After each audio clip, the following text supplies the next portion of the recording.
And we are back. We're back, bumble bitches. Episode 29 of the To Be Better podcast, season 2.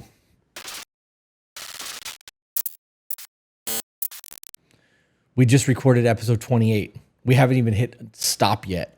No. So everyone who's watching on Patreon is still here. We're just going. Almost 2 hours later. I want to continue a conversation that we were having at the end of the last episode. Oh, fantastic. My eyes hurt. We were talking about the sense of ownership in marriages. Yes. And we were talking about people and how, like, you are my wife, right? There's an ownership there. There's also an ownership in my marriage. So that same conversation about taking care of the vehicle because it's yours and putting the time and effort into it speaks to the marriage as well as the person. Okay. Not really relevant to much, but it's relevant. So I agree it's relevant. Do you want to talk about anything? I want to do love stories, but I want to Okay. check my notes because I need to trigger the thought that I had before we sat down. Nope, I got nothing. Oh no, I started braiding. While she's doing that, let's go ahead and pay some bills since we did it on the last one, guys. Our episode today is sponsored by Matrix Hormones. If you are a man and you have not had your blood work done in a while, it's time. You need to reach out to matrixhormones.com, go to the new patient release forms, fill out the new patient release form, hit the drop down, hit To Be Better. It'll save you $200 on your consultation, your first consultation with them. If you've had your blood work done and your testosterone is not where you want it to be, you should probably do it again. You never know what's changed. And we highly recommend that you guys at least get your blood work done so that you know what's going on with your body, even in the event that you're not a guy or you don't have low testosterone, because it's better to know than not. Still braiding your hair? Yeah, I am. It's really This is thick. taking forever. I'm almost You're done. expecting me to entertain the masses. I mean, you can leave it like this and I can just... Yeah, I got nothing. I'm thinking about that TikTok that I made this morning yeah. about how not all women are made to be mothers. And it blows my mind what people will argue about on the internet. Or argue about, period. Why is that? Because I'm such a busy lady. I have so much going on all the time. So many thoughts and ideas and aspirations and children and a husband to please and satisfy, and I have expectations of myself and who I want to be, and when I'm 80 I want to look back on my life and gosh, I've seen so many videos of 90-year-old women who have Alzheimer's and they used to be world famous ballet artists. And the song plays, and their body just remembers the ballet dance. I want to Muscle memory. I want to be that when I'm old. I don't want to lay on my deathbed and think back and go, I argued to somebody about not having kids, and they didn't have kids and lived a dope life, and I just was angry about it. Wild. It's insane to me. Bonkers. Jenny pointed out, I guess we were supposed to tell everybody this too. We are live on Patreon. For those of you who are not members of our Patreon, we record our podcast live with them in the chat. Sometimes we interact. Most of the time we try not to, although I still find myself staring at the fucking chat window. But if you are not a member of our Patreon, we highly recommend that you join that, because then when we record these episodes, not only do you get it early, you get the unfiltered, uncut version, which is a whole lot of stupidity and a lot of fun most of the time. Yeah. But that's there. Jenny said in the chat that on the beginning of the last episode, I had something that I wanted to talk about at this episode, but I needed to process my thoughts further. Okay. I touched on it a little bit in the last episode, and that is the vulnerability of man. And that's what I'm working through right now, because I really truly believe that women don't want a vulnerable man. When you look at the definition of vulnerable, it means weak. You don't want a weak man. You want a man who has direction and understanding and is able to articulate their needs in a way that you can understand it. But there's a difference between articulating your needs and being a pussy and fucking crying about everything all the time. And that speaks into the men not being able to cry and all of that nonsense as well. And I am still working that thought process. It's not there yet. Okay. So that might be a call to action that ends up on the Voice of the Broken. I'm not sure. So to just explain where that was going. Okay. I agree with you. Yeah. Do you? I do. You want to elaborate on that? Because on the flip coin, I don't think men want vulnerable women. Vulnerable women are weak, susceptible to easy manipulation. Good on that. If I were a man and I had to worry about my wife spending irresponsibly because she's weak financially, it's a threat to my livelihood. Yeah. That makes sense. Yeah, it does. This is I mean, that also falls into the last episode we just recorded. And that men worry about the financial aspect of things quite a bit, and women tend to not to. Saw a TikTok yesterday of a woman who was in the van with her man at Target, and he just pulled up and did the curbside pickup. And he's like, all right, thanks, man. And he put the car in park, and she goes, what do you mean, thanks, man? He's like, we got what we needed. We're leaving. She's like, but we're not going in? He's like, no. And she's like, what do you mean, no? And like they had this back and forth because she thought she was going to go get Starbucks and walk around Target and shop. And he's like, we don't need to do that. I know what I needed. It got delivered to the car. We can leave now. And like she's kind of giggling about it, but you can tell she's getting salty that she doesn't get to go kill time in Target. We shop differently. I know where it's at. I look, even when I go to Home Depot and that's my toy store. Right. I look at what aisle, what bay it is. I go in there, I grab the item, and I get the fuck out because I don't want to interact with people. Oh, I'm the same way. I'm not trying to stand there and like hit every single aisle multiple times. And maybe, do I need this new table saw? No, I don't really. How about a new fridge? I don't really need that either. Like, I don't do that. We don't shop differently. Men and women tend to shop differently. Right. Which is what I meant by we. Okay. Men versus women. Because you're a woman and I'm a man. Right. But I don't do that. We. Species. Glad you clarified. We, Thank you. You and I don't do that. Yeah. We as a species do. I don't think that that's, I don't remember even why I brought that up. It's gone. I'm sorry. End thought. Bracket / end thought. Bracket. HTML'd my brain for all my MySpace friends out there. End rant. I love that. Very dial-up of you, babe. You want to get into an email? Sure, let's do love stories. Love stories. Suggested title: The Cowgirl and Her Mechanic, a Western love story. Is this from, did we read this one? It's in the folder. Okay, well, we'll see. And I move every single email. I've been on top of it. I double check. Okay. Wasn't sure if this was the ginger cowgirl one. Good morning, Chris and Peaches. Thank you for being who you are and bringing so much light to the relationship world. I love calling life a story because the pages we write with our life become the chapters that often signify a new beginning. At the end of my life, I want to close that book and say, wow, what a great story that was. I get that, but mine is multiple books. Mine, yeah, saga. Yeah. Ongoing books. Yeah. And we are longer than Harry Potter at this point. Yeah, mine's more Lord of the Rings. Yeah. I love that you just understood. Well, I do understand because I view it that way. Yeah. And when you look at it, like even the Harry Potter, full disclosure, guys, I'm not a Harry Potter nerd. I could give a fuck about any of that. I've never read those books. I've watched the movies. They were cool for what they were, but like that's not my childhood. Excuse me. So that every one of those books or movies had a different antagonist, same like long Voldemort. Yeah. But you had different things that were problems that had to be overcome and life obstacles and things like that. So each one of those books having a different season, so to speak, could narrate the life, which is why I was able to go Lord of the Rings, because I view it that way. Yeah. All right, continuing on. The chapter about when we met is my favorite part of our story.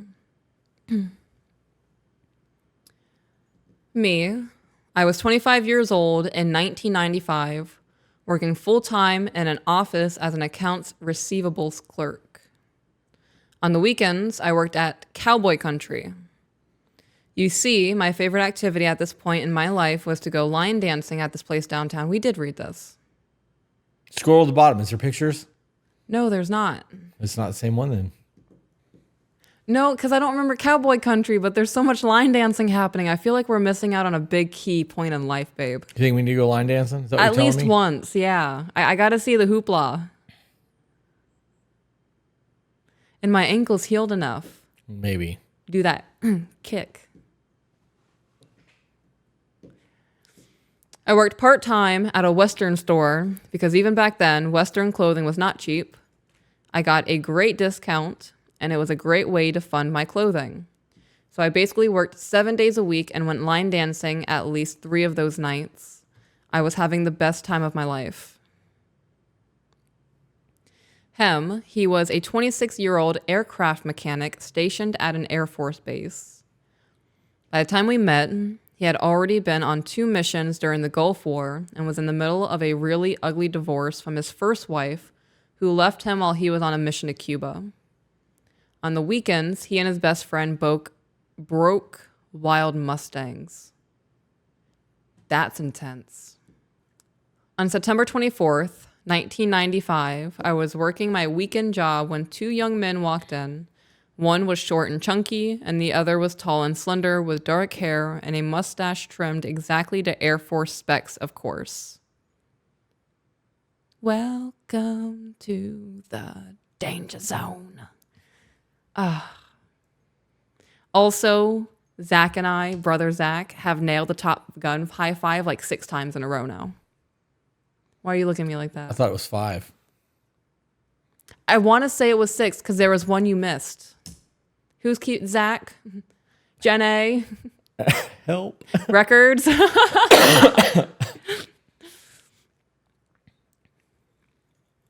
God, I love Top Gun. Can we watch? Oh, we're doing D&D tonight.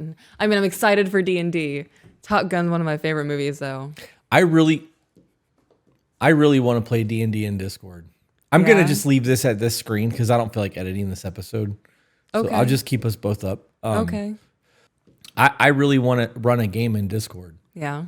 Okay. I think there's a lot of people in there who have never played, and we could be like the dealer to their new addiction, and we can taint all of our friends with imaginary goodness. The evilness I just felt. So when I play with the children, we do Mommy Monster. Yeah. Have you seen me chasing them on the cameras at all? Mm-mm. It's a sight to see. I usually wear something really big that I can fan out like a cape. And I tell them, come here, children, I have candy. That's how I talk to them so they know it's a game. Mm. And when I go back to my normal voice, everything stops. But that's how I felt just then.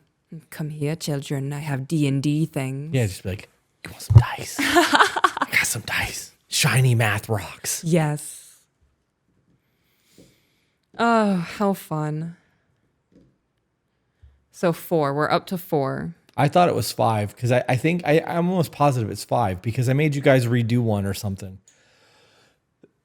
Although Zach says 4, you said 6, Jenny and I said 5. Let's just take 5. 5 is a happy median. Yeah. The average? No, median, right? It's good enough. Okay.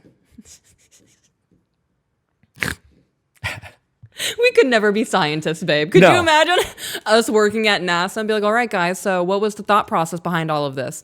Well, there was 6, 8, 5, 4, and it was good enough. Yep. I'm Southern. We cook like this. That's actually exactly what I do. Straight from the jar. They just picked up a couple of mares from BLM, Bureau of Land Management. Yeah. There are people out there who don't know what that is. Really? I said BLM land once and somebody went, what? And I was like, yeah, BLM land. They're like, what is that? And I was like, the Bureau of Land Management. And they're like, that's not what I thought that meant. I'm like, how do you not know that? I understand that there's people that don't pay attention to the news. Right. But the Bundy Ranch went to war with the federal government twice over the rights to use the land that's theirs that they're trying to claim as BLM land. And it was an actual time where American citizens actually beat the feds at something. So like they're heroes. You know what I mean? Like we should know about this. But it's also where people boondock camp. That land is free to use. Mm-hmm. It's just there. Yeah. I love that. I like the word bureau. Oh, I'm going through so much, babe. I'm hyper-fixating on bureau or bureau. And I hear you in my mind, just move on.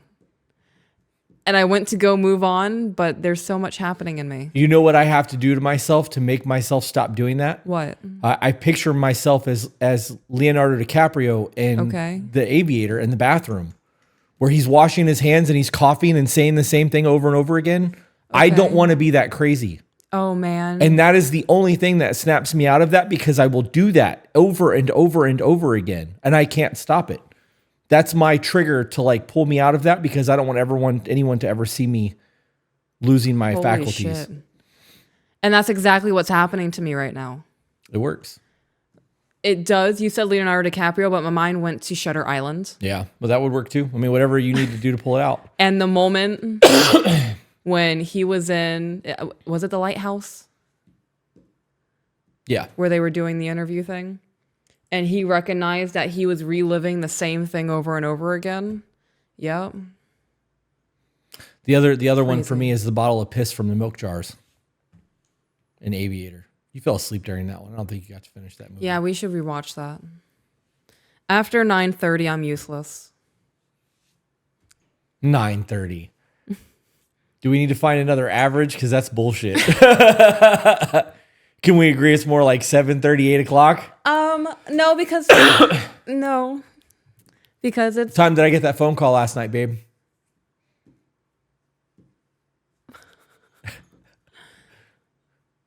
not me going, you had a phone call. Refresh my memory. Oh, okay, no, it's coming back. I was laying on my side at that point. You had your hand on my butt.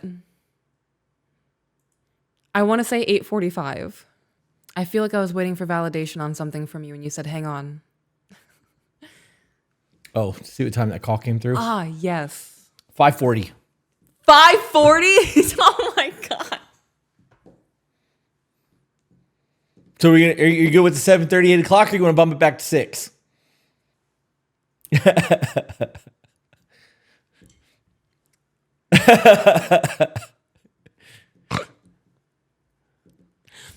Oh, my God. I was so confident in my 8:45. I really was. I thought it was going to be like maybe 15 minutes off in either direction. 5:40?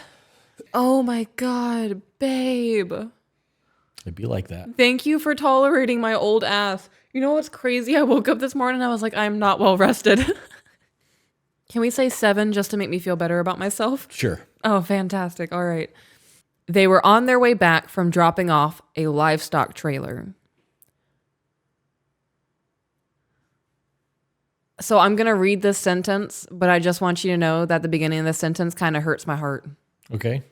The handsome one had drawn the short straw and was covered in manure from his boots to his knees from spraying out the trailer.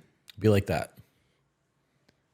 Well, the reason I say it hurt my heart is because The other one's not handsome. the other one's not what? Because he's short and chunky?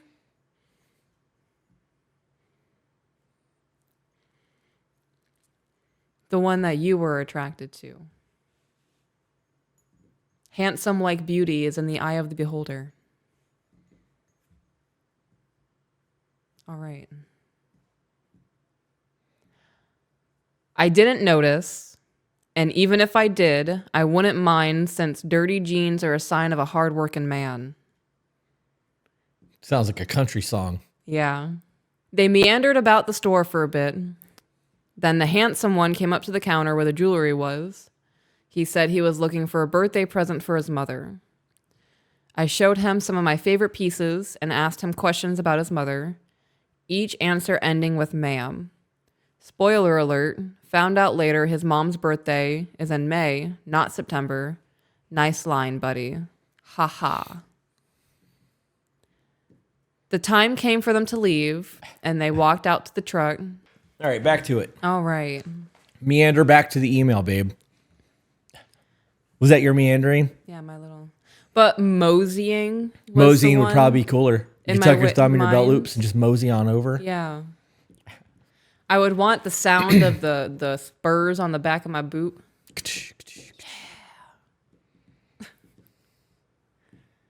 I have so many ideas for photo shoots that I want to do. Yeah, that's where you went? Yeah. I went to D&D.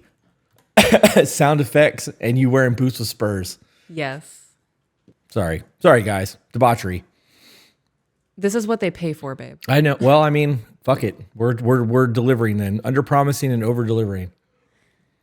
The time came for them to leave, and they walked out to the truck. Now, the woman I was working with that day had a good friend of mine, a kind of a mama figure to me. She and her husband took me under their wing after a breakup, and I would go dancing with them. Her husband was always trying to find me a guy, but in jest, would always point out. Her husband was always trying to find me a guy, but in jest would always point out the oldest or derpiest guy on the floor. What does a derpy guy look like? Steve Buscemi. Okay. That's where my brain went. I couldn't picture that. I Just pictured a frog. A human pug.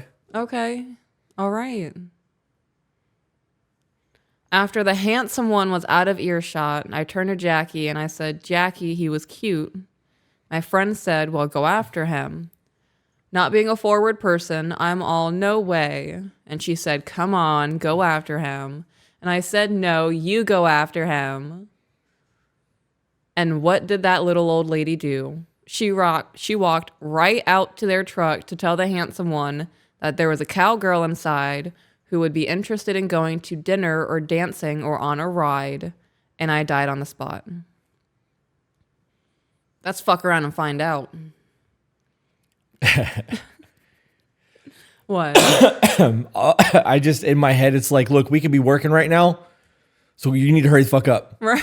Come on, let's go. We got shit to do. Right. Yeah. There was this time, it's kind of the same situation. My sister and I went to Six Flags in Georgia, Six Flags over Georgia or whatever it's called. And we were waiting in line for one of the rides. And it was just her and I, a sister day. And there was this dude further up in the line from us. But if I shouted, he could hear me. And my sister leaned into me and she was like, the guy in the red shirt up there is really cute.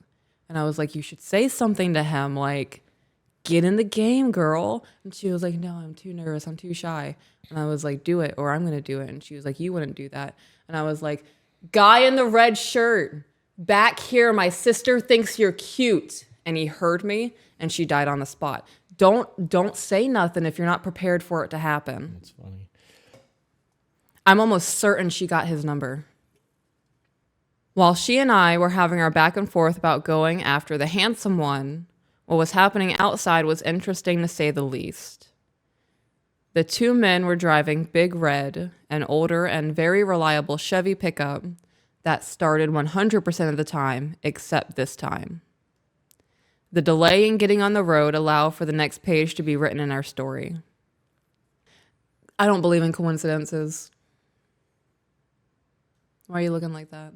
I'm just listening. This actually is making my throat feel better. Okay. When I put my head down this way and I take a deep breath, I want to cough. Opening up your airway. Maybe. The phone rang while she was outside, and when the two of them came back in, I was helping the caller to find a pair of jeans. My friend grabbed the phone from me and said with a twinkle in her eye, I'll finish this. You need to go talk to him. When I walked back behind the counter, the handsome one was writing down every phone number he could think of on the back of one of our business cards. I still have that card, by the way. He looked up and introduced himself. He held up the card and said, I'll give you my phone number, but only if you promise to call me. Oh, the cheese. I smiled shyly and nodded my head.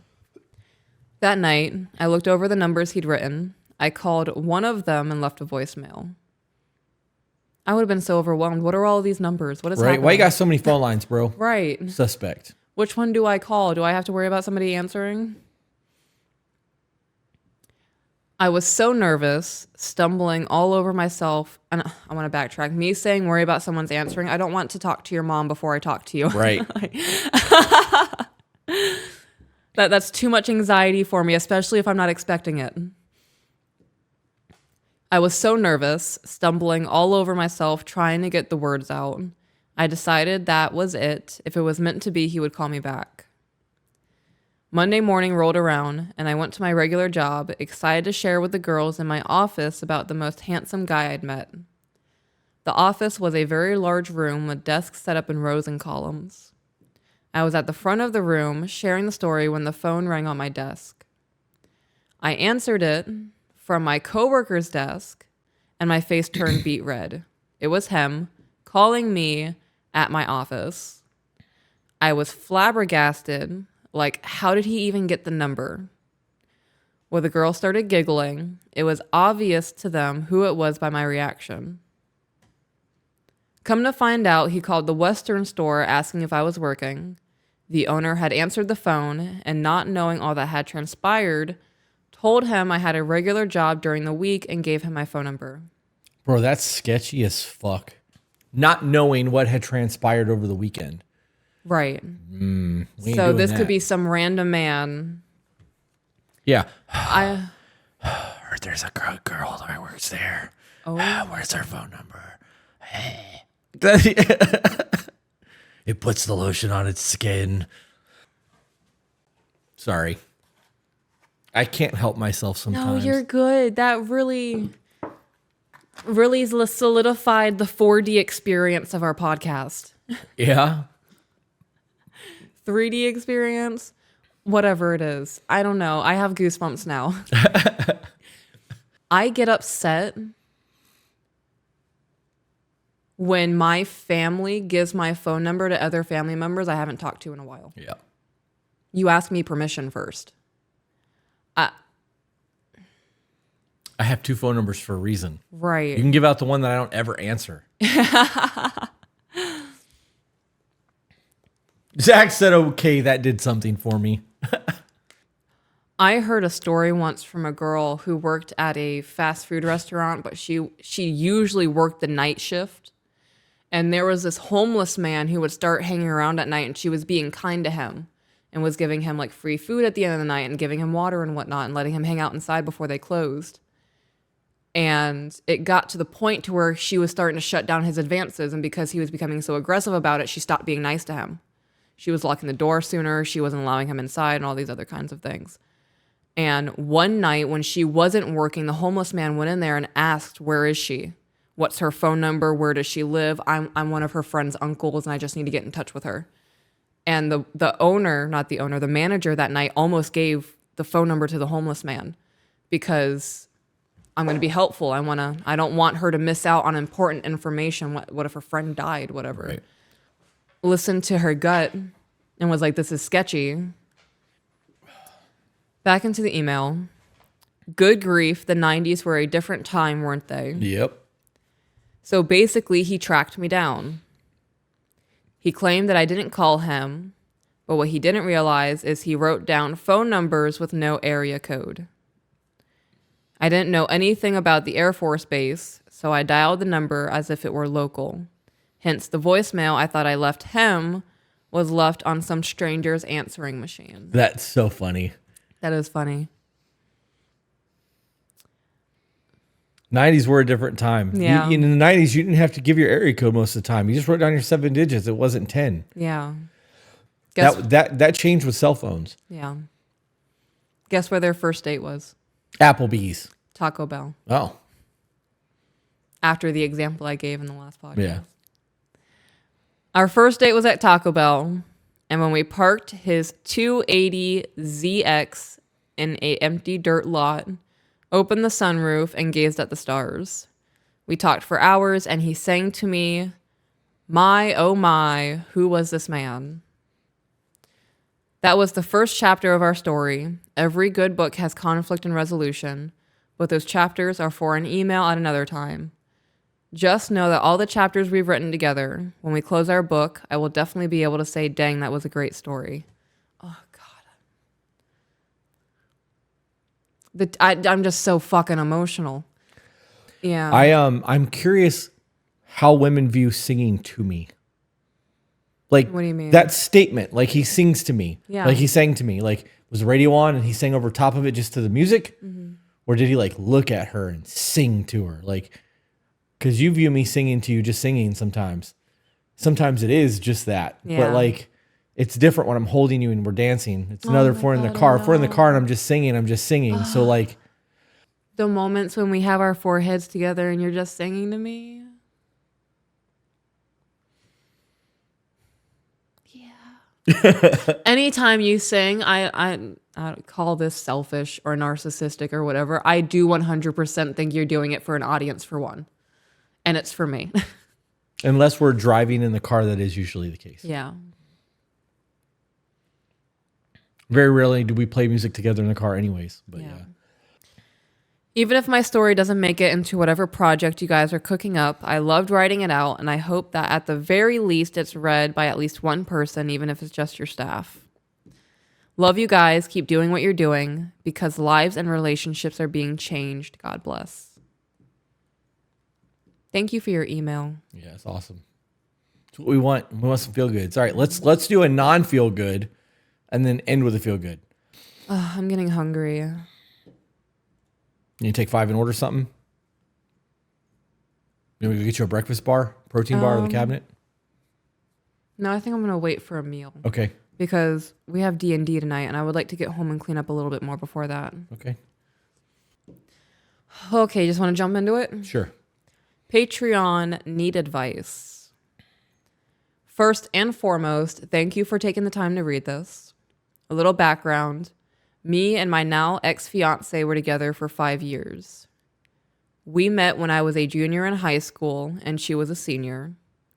We have a 2-year-old daughter that turns 3 at the end of July. I am 21, turning 22 on the 27th of this month, and she is 22, turning 23 at the end of May. Okay. We were living together for about 2.5 years because of our child. Things were going really well the first 3 to 4 years of our relationship. Last year, and up until now, we have definitely been in the roommate phase. Okay, so now I'm confused. Because you say ex-fiance, were together, but saying you're in the roommate phase.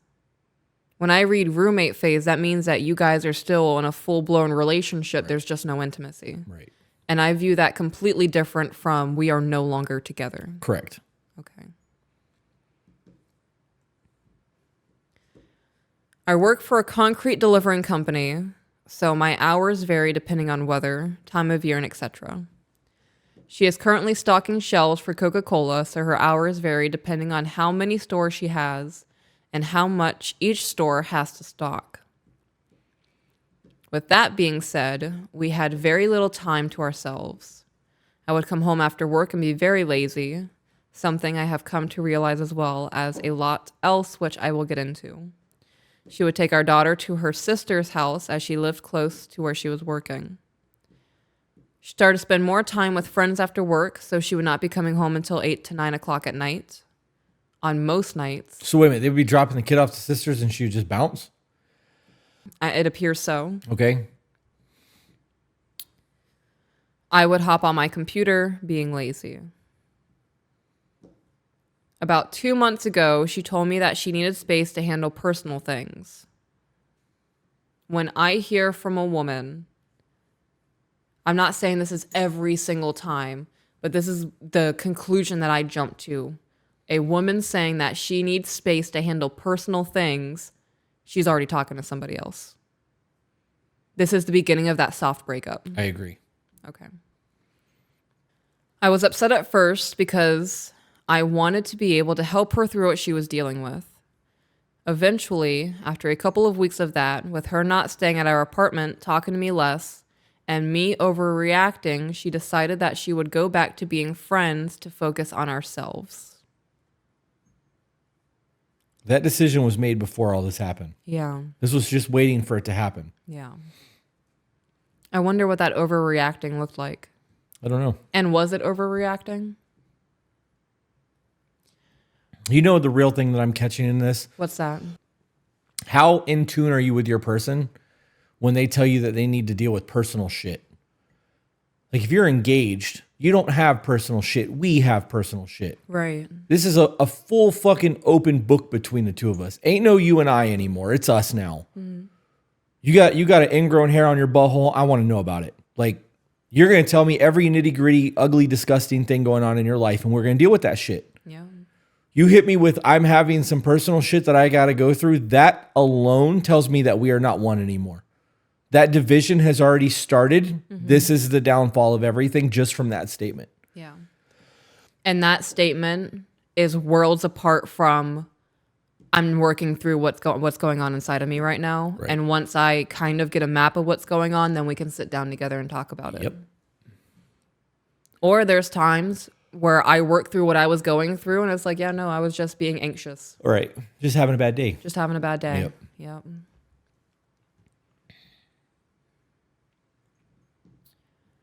Her main things that I have been doing that she did not like was me overreacting, the cleanliness of myself and my apartment, and how distant we were becoming. Okay, so I'm going to ask you, what does that look like? Let's break down every one of those. So let's start with the overreacting. Yeah, what does that look like?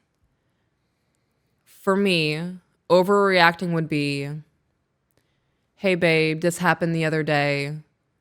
Can we sit down and have a conversation about it? I can never fucking do anything right. What is it this time? Right. What the fuck did I do now? Yeah. Or I am a forgetful person and I will leave cabinets open. If you start slamming the cabinets every time I forget to do one, or every time I forget to close it fully, I view that as an overreaction. It's passive aggressive. Yeah. How about, because they're young, they're both 22, 23 years old. How about she went to the bar? He didn't like the shit, said something about it. Right. And then an argument happened and he's overreacting because he's not okay with her going out and drinking with dudes. And she's not okay with him being okay with her not going out to drink with dudes. Is that a possibility that there was an overreaction there and that, right? So that needs to be explained because every scenario we just gave is technically an overreaction. So the overreaction needs to be clarified. Okay. We're going to move on to the cleanliness of oneself. I thought they said apartment. No, the next one is cleanliness of myself. Okay. I can understand missing a shower every other day. Right? I don't wash my hair every day. So I get it. There are certain things that I believe is beneficial to maintaining the overall health of the body, like not washing my hair every day. I don't view that as being unhygienic. Right. If we wake up in the morning and I give you a kiss right as we wake up, and then I go run some errands, I come back around 2:00 and I kiss you again and your breath is still morning breath, babe, go brush your teeth. Right. If you're not showering for 3 or 4 days at a time, you're not changing your clothes, you're not putting on deodorant, you're not grooming, maybe cleaning up your beard or brushing your hair or shaving your head if you're bald. Yeah. Okay, so there's two questions that I have in this. Is this the way it's always been? Okay. And how's your mental health? Because Okay. my depression, the first thing that goes is my hygiene. Yeah, it is. Every time. And I realize it. And when I realize it, then I force myself to shower and do those things. But I'm so overwhelmed by life that it's the last thing I'm thinking about. You know what I mean? Right. That matters. So Right. that was my question there. Although I thought you said his apartment and not him. That's the next one. Okay, so so I just misheard then. And I want to piggyback off of what you said about the depression and the hygiene being the first thing to go. When that happens, I can tell. And I like to think there have been a few times where I've caught your depression before you've caught it. Because I'm like, hey, babe, I've noticed you've worn the same basketball shorts for the last 3 days. Yeah. You should go get changed and put on some sweatpants or whatever you want to do. And you came back on and you're like, you're right. I needed to do that. Thank you. That's the teamwork. Right. Right? That's my supportive role as your woman. And if it were true blue, full-blown depression, if I had to shower you, I will shower you. Oh man, babe, I'm so depressed. I need a sponge bath. I would do it too. And you know what else I would do? Just to make you feel even better, I would get dressed up for it. Yeah? Make Yeah. a whole ordeal out of it, huh? A whole ordeal. A whole thing, yes. Because your happiness, first and foremost, is a priority to me. Right. And I know that you would do the same for me. Yeah. So if his apartment's dirty, Maybe he's just a slob. Maybe he's a fucking neckbeard. Yeah. Right? We don't know. That could also be the issue. Which matters. You should be taking care of yourself. Yes. All right. So the cleanliness of the apartment. Again, was this always the case? Right. Yeah. Well, they met in high school, so he's living with his parents still. Yeah. What did his room look like when he was living with his parents? Right. Some people are just fucking slobs. Yes. Cleanliness of the home area is a really big deal to me. That would be a deal breaker for me. If you were somebody who left plates of food laying around the house for days on end, or left glasses everywhere and didn't pick up after yourself, like you have your pile of clothes next to the bed. Right. Well, that's my dirty system. Right. Well, I know. I'm going to elaborate. That doesn't bother me. I saw that when we would have sleepovers. Right. And I accepted that aspect of you because even though it's chaotic, it's controlled. Right. It's confined to one area of the room. You know where everything is at, and I don't have to deal with it. It does not have to be on my radar, and the fact that I don't have to worry about organizing that's a blind spot to me at this point. If your Himalayan of clothes started to create a ring around our room, babe, this is kind of getting out of control. What's going on? Yeah. Right? That would be a thing for me. Our house is not bad because I'm the cleaner of our house. You don't think our house is bad right now, right? Okay. It's a little disorganized because of the week that we've had, but there's no dishes in the sink. The kitchen's taken care of. The living room just needs to be spruced up. Laundry's done. Right. The way that our house looks right now is a disaster to me. And I'm having a little bit of anxiety over it. I know I don't have OCD. I'm not even going to joke in that manner. But I am very, very uptight. Doesn't feel like the description is doing justice for what I feel. So overreacting, hygiene of oneself in the apartment, if it's an absolute mess and there's bugs and bad smells and food molding in the sink, I would leave that too. Because I'm not going to be the only one who gives a fuck about what's happening in this household. Okay, so let's flip this. What if it's that he overreacts because he's a clean freak? Okay. And she comes over and stays the night, and his house no longer looks like a Pinterest photo, and he's freaking out about it. Okay. Because that's also a possibility. Meaning she's the slob? We don't know. Because it would tie into the overreacting. Like, baby, you left a cup on the counter again. It takes 2 seconds to rinse it and put it in the dishwasher. Right. So not being a slob, but just being like leaving Controlling. things. Controlling, right? Like, I need my Right. space to be my space. Okay. I need everything. Everything has a place. Everything in its place. Like, I wouldn't live like that either. right. I wouldn't either. But I would try to be respectful. Right. But there that could be a problem. Like, Yeah. because there's no context. You're right. Yeah. And then the last one was her last issue was that there was distance between them. And what has she done to correct that problem? She left. So that's not really the issue. Right. That's bullshit. Right. Because if you're unhappy that we're distant, leaving isn't going to close that gap.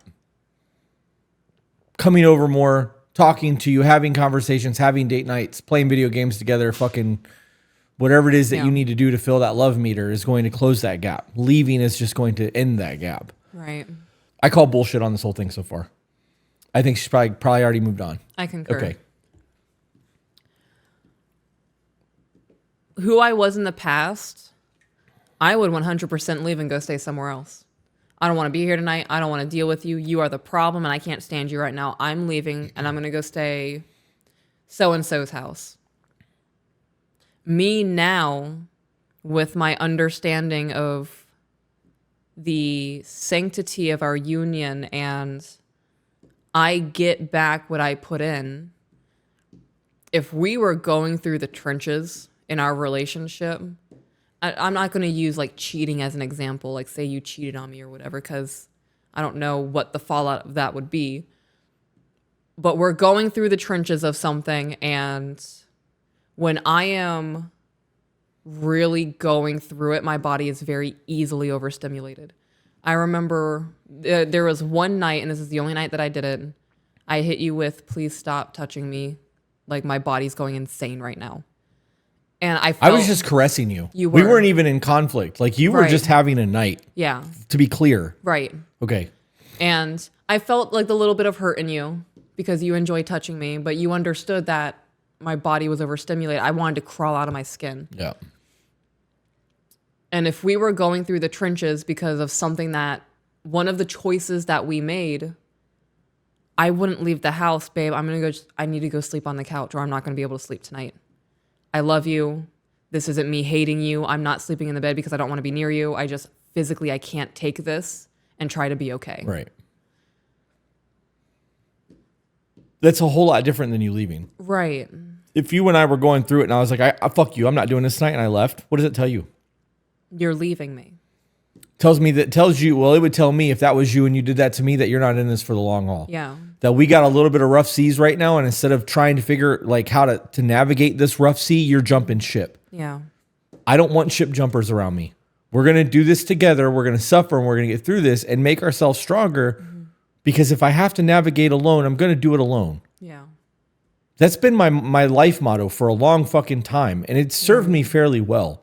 I don't want fair weather friends. Right. It's not, love isn't love when it's convenient. Yeah. Love is there when it's ugly, when things are falling apart and somebody's there because they love you. Right. Like that's when it matters. Yep. Continue onwards. That was about a month ago. Since then, I have been going to therapy, focusing on cleaning my apartment. So he was a slob. Yeah. Making sure I myself am clean all the time Good. and spending less time on my computer. For all the wrong reasons, but good. Right. Should have done it for you and not for her. Correct.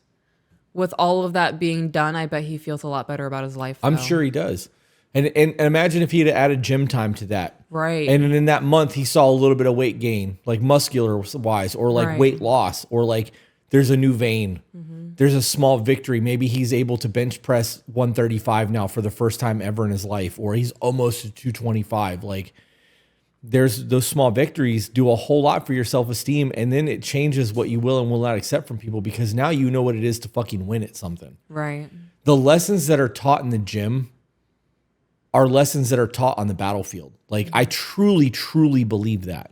You learn a whole lot about yourself when you're underweight that can crush you and you fucking persevere. I can't wait until Little Man's able to start lifting. Oh, yeah. Oh yeah. He already wants to try. Yeah. We went out to the gym the other day because we were going to ride our bikes and I had to get my bike out. And while I was getting my bike out, he went straight to the little purple weights. Yeah. And he was standing in the mirror doing the thing and he was lifting it. And he was putting them up above his head and he put them on the ground and he started going like that. And he would go, And I was like, you get it, kid. That's funny. That's so funny. Yeah. Saw something the other day that said that less than 10% of the world's population can bench press 225. Less than 10%? Well, when you think about the gym population is much less than that. Right. So it's 10% of gym goers that can bench 225. And the actual stats are less than like 1% of the world's population can bench 225. And I've been able to do that since I was a teenager. Like I remember at one point, and I had it on video and I can't find the video now, but the combine for the NFL like record for 225 bench press at the time was like 48 reps. I did it from almost 60. I got like 57 and a half before somebody had to grab the bar and pull it off my chest. Holy shit. But it comes down to prioritizing things in your life. And when you're prioritizing your strength, that's where your focus is. Of course, you're going to get strong. Most people don't do that. Most people go to the gym because they're trying to maintain a general overall health, not go to the gym to fucking kill their demons. You know what I mean? Those victories they go a long way. You learn a lot under that weight. Yeah. You learn a lot about who you are as a person too when you've got big weight on your back and you're getting ready to step out of a squat rack. Yeah. So I've really been thinking, this is totally off topic to everything that we're doing right now, but I've really been thinking about turning the gym into a gaming room. And I think if we had to actually leave and go somewhere to go to the gym, we'd be more motivated to do it. Yeah. it would definitely. I'm still motivated to do it. I'm lifting again. Yeah. Like I'm doing a thing. Okay. Like this last week and a half has been. I'm sore. Oh, that's good. Yeah, I didn't want to complain about it, but I am.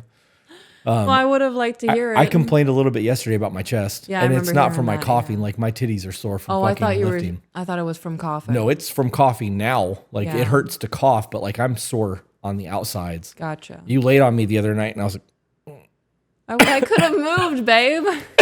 no, we're gonna suffer together. I wasn't suffering at all. Yes, you were. We were suffering together. Thank you for enduring that for the both of us. That was the night that I laid down, and the first thing I said was, I've been looking forward to this all day. You did that for me? Oh my gosh. It's all right. It only hurts when you first lay down and then move. And every time I shifted, because I shift a lot, I can never get my hands far enough into your armpits to keep them warm. So I also have to be very conscious of my ring because I lay on my right side. That motherfucker's sharp. So it's like my left hand is straight into your, I have to like remember. Yeah. Back to the email. Therapy has definitely helped me understand my feelings more and focus more on myself and my daughter. I have realized that I let my emotions take control of my actions. I got a notebook and started listening to y'all's podcasts. I even suggested the podcast to her, which she has started to listen to. Love that. I love that too. We decided to implement the check-in/report cards only every month at her request. I thought things were getting better. So, oh, man. There's a whole lot of keeping him at arm's length here, right? Yeah. Do you feel that too? Yeah. Okay. The once a month. Only at her request. Right. Which means he would have preferred to do it more. Or that's how I interpreted that. I thought things were getting better, so I decided to surprise her at her apartment on the 18th of this month. Oh, do you think he walked in on her with somebody else? That's what I'm going to call. I wore dress slacks, a nice button-up shirt, dress shoes, and no hat. I always wear a hat. I got her flowers, a bottle of wine, a necklace, and a bracelet. She seemed pretty happy with it and even put on the jewelry I got her immediately. Okay, so I was wrong. I'm glad because that would have sucked. Why is he showering her with gifts? Right, we're on the rocks. This whole situation is on the rocks. I'm not buying you shit. Well, he said I thought things were getting better. Yeah. So I decided to surprise her. Still not doing that. Maybe flowers. That would be the extent of that. I'm not buying you jewelry. That's tricking to me. A whole get up, yeah. Today, the 21st. So this is, okay, so it's 3 days later. She told me that she did not like that I did that as we were supposed to be just friends. Yep. I was devastated. I thought what I did was awesome. I left after my surprise extremely happy, thinking our relationship was getting better. I know I have fucked up in the past. I was a very lazy child. I have since been trying to bring up things in a healthy manner and trying to be a better man.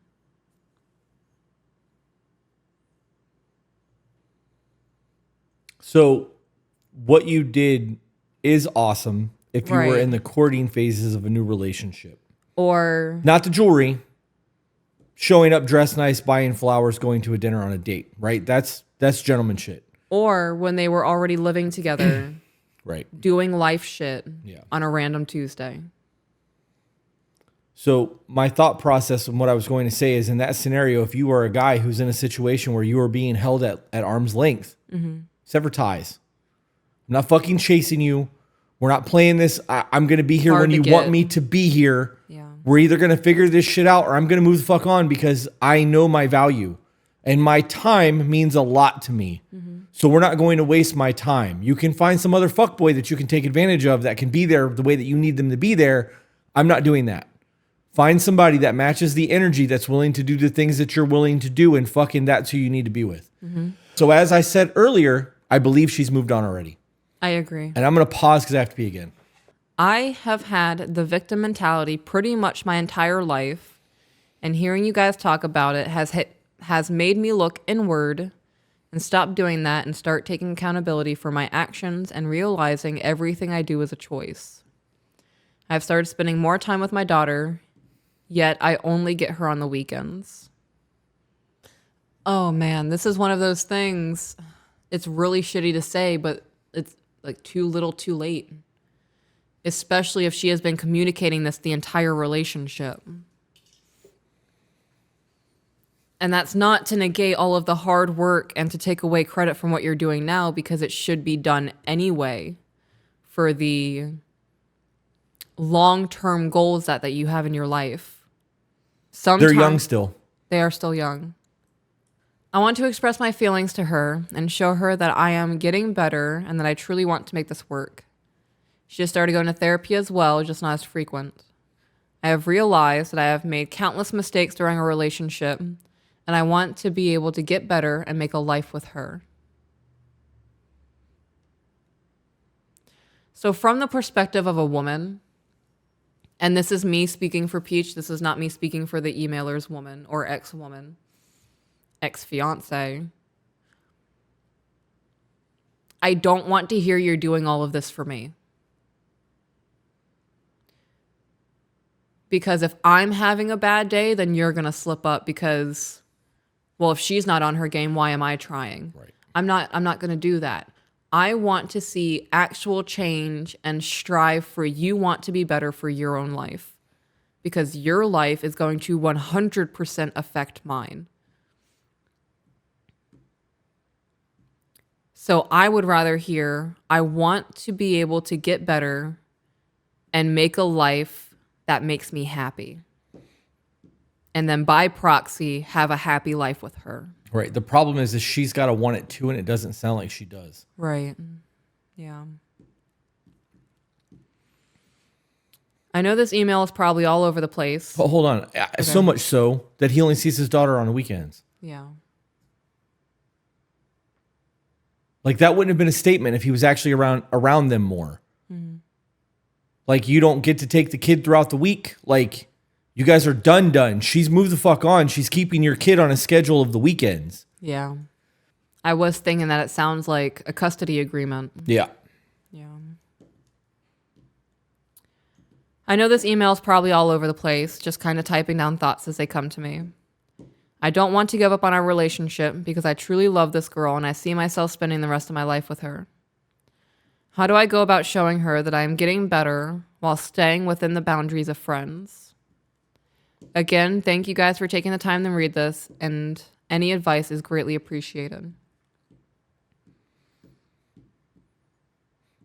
You treat her as a friend and you go about living your life. That's it. You don't have to show her anything. Right. She will see it. You saying that you want to show her means that you're trying to manipulate the situation to get her back. It sounds like a performance. It is. That's exactly what it is. So do everything that you know you need to be doing as a man and live your life. And if she comes back, great. And if not, then find somebody else. Yeah. But you have to level up one way or the other. Mm. Because what you're doing is not working for the life that you want to have. So like you said, you've lived in the victim mindset. This is the moment where you take accountability, put your fucking boots on and go to work. Work on your mental health, work on being a better man, work on keeping your hygiene right, keeping your apartment clean, like quit being a little boy, start doing man shit, and hopefully you find yourself a woman. One that wants to be there. Guys got to learn to protect your peace, man. The whole idea of chasing somebody just has never sat right with me. Right. You walk away from me and expect me to chase you? No, you walked away. That's all I need to see. Mm-hmm. Ain't fucking chasing after anything. You're not an ice cream truck. I'm not chasing you. Right. You're not whiskey. I'm not chasing you. Like, I don't understand why people think that that's a necessity. You want somebody to fight for you. That's a different scenario. Mm-hmm. But like, that needs to be happening when you bring your grievances. Right. Hey, I'm unhappy with this aspect of our life. Mm-hmm. That's when you fight. You're right. I'm wrong here. I'm going to work on being better. That's your fight. Not, oh, I just wanted you to chase me and beg me to stay. Right. All right. Love story. Unless you don't have anything else, love story, and then wrap up. Okay. All right. So this one is titled Our Love Story. Hi, Chris and Peach.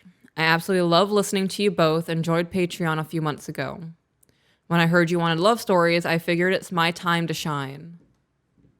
Skipping the apology for the email being too long. Our love story is interesting, but I wouldn't trade it for the world. We met when I was 17, and my amazing man was 16. He grew up Amish in Pennsylvania. After he turned 16, he came to Colorado for a month to get away from the Amish religion and the things that come along with rumspringa or running around. Isn't that when they get the time away from their family? Oh, yeah, that's right. And they get to decide on whether or not they want to come back. Yeah. Or they can stay in America and be shunned, I think. Are you Googling it? No. Okay. If you know anything about the Amish, you will know what that is. He wanted to escape the rules and religion and had connections with my family. So he made the trip all the way to Colorado by train in September of 2021. He came out here, and I had so many preconceived ideas of him. And to put it nicely, I was not a fan of him. Why are you chuckling? Because this is a love story. And she's like, I didn't like that motherfucker. Shit's just funny to me. Yeah, it is funny.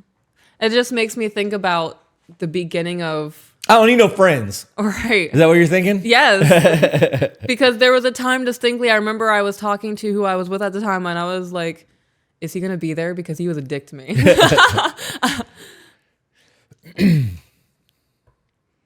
You really nailed that. Like, it makes me feel so secure in our relationship. Because I got to experience, I know what you're actually doing out there in the wild. Yeah. My 3 brothers and I were told to hang out with him and make him feel welcome. And while we did try our best to include him, I certainly did not like this boy at all. He went back home, and that was the end of that. Fast forward to March of 2022 when he decided to leave the Amish and move to Colorado. Again, while my brothers were excited, I was not, and still did not necessarily like hanging out with this tall 6'8" Amish kid from Holy Pennsylvania. Shit. 6'8" That I knew nothing about. Motherfucker has to duck coming through door frames. Yeah. That's a big motherfucker. Right. Everyone looks like a child next to him. What about him did you not like? Like, was he annoying? Did he talk too much? I'm curious now. It's not that he was Amish and 6'8". Yeah. Over that summer, we hung out a lot. Our friend group did lots of trips, youth groups, camping together, and I began to realize I liked talking to this boy. I liked hearing his stories and who he is, and we became best friends. Oh, how the turns have tabled, as you say. You said it! Oh my gosh, my husband says something that I've said. Now that makes me feel good and validated as a person. We talked late every night, and he constantly made me feel good about myself, opened my doors, and truly listened to me.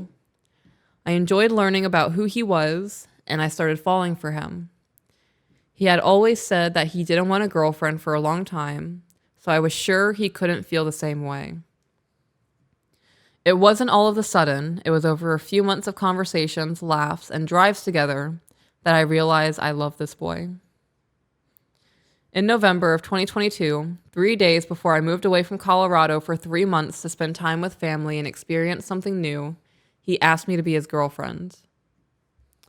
Okay, so how old are they now? I'm backing up a little bit. 2021. And now we're at 2022. Okay, so she's 18 and he's 17. It was so perfect and sweet, but I was leaving and we wouldn't see each other for the first part of our relationship. We made it work though. We talked constantly, and in a way, I think it was good. We learned who each other was and discussed our dreams and goals. Over Christmas, he came to visit me, and we went on our first real date. One night, our first or second date, we drove to a quiet overlook spot and watched a movie cuddled in my truck. I almost said trunk and went, what? But like also how cozy that would be. Get like little string lights to put up underneath the inside. I would fit inside of a trunk. I don't think that you would. Of like a little car. Are you having a hostage fantasy right now, babe? Yes, but like Gucci. Luxury. Louis was what I was looking for. Pretty sure that Gucci is owned by Balenciaga. Oh, ew. Gross. You know what? I believe it. All right, back into the email. It started raining, and we can hear the water falling on the window. He got out, came over to my door, and held his hand out. He slow danced with me because I told him I wanted to slow dance in the rain. Oh my gosh, stop it. I love that. Babe, I want to slow dance in the rain. Okay. But in a warm rain. Maybe like a tropical storm. Yeah. Rain's usually warm in that. Rain in Florida is pretty much warm all the time unless it's after like September. There's every once in a while. Like the other day it rained. It was chilly rain. There was a lot of wind. It felt like a fall day. We danced and he kissed me and told me how much he loves me. It still feels like a movie. He went back home and I spent another 2 months away. When it was time to come back home, he bought a ticket, flew 4 hours just to get into a vehicle with me, and drive 24 hours home because he did not want me to have to drive alone. On our 1-year anniversary, he got me a promise ring, something I had mentioned a few times since we were young, and marriage is something he wanted to wait for until he can fully support me. It was truly the most beautiful moment. My younger brother and his best friend passed away 9 months ago. Oh, I was not fucking ready for that. Oh, I'm sorry. He has held me as I sob and cry, and he has loved me in the most caring way. One night, he brought flowers at midnight, even though he had to be up at 4 because he knew that I was struggling. This man is my best friend and my everything.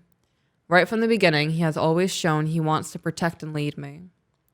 We have had disagreements and disruptions, but we always find a way to choose each other again and again. He works harder than anyone I know, and he is so gentle and sweet to me.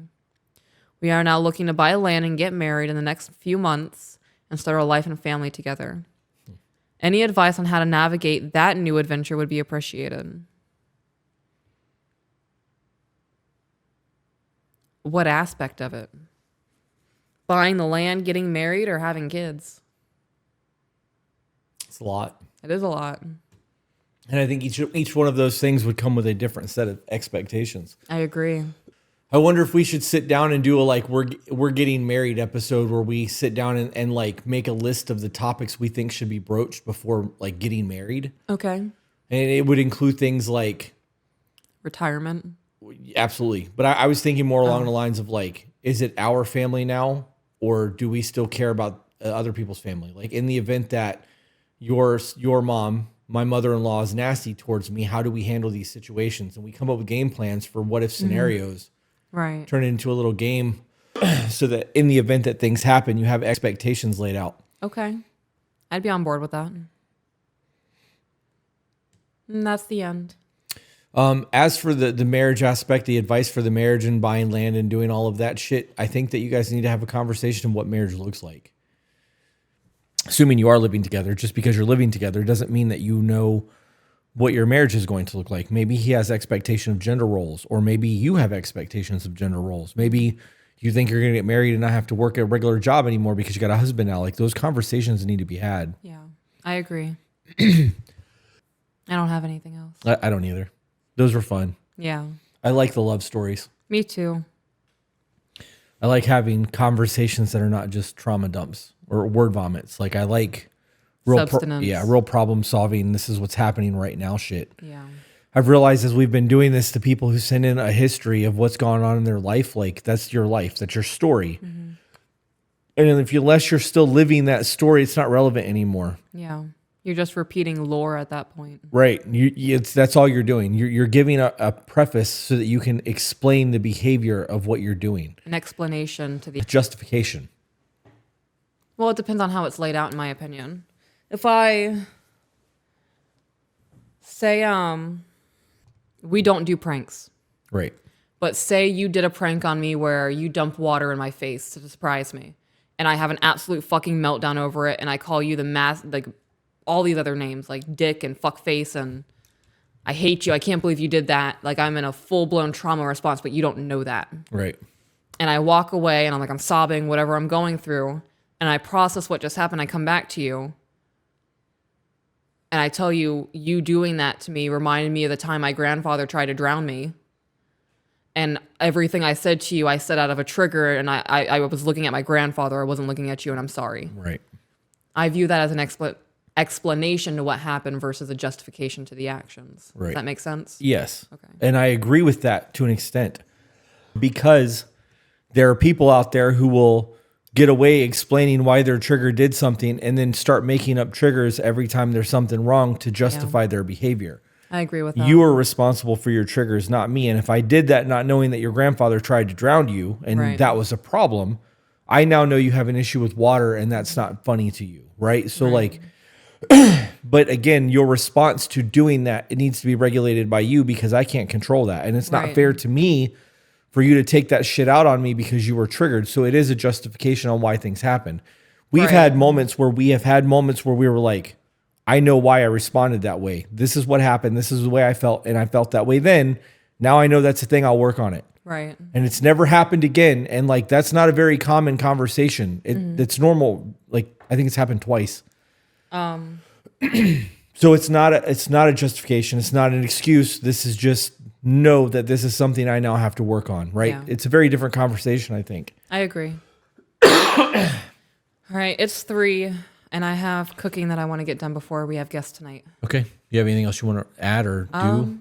No. To everybody who watched this live on Patreon, thank you guys for being here. This is a super dope new endeavor. My words just got all smashed into one. Super doper? Yeah. New endeavor. And if you're interested in being a part of the new Patreon live recordings, tobebetter.co. Follow all of the little links. It'll take you where you need to go to see the Patreon and give the full description of what all the tiers are.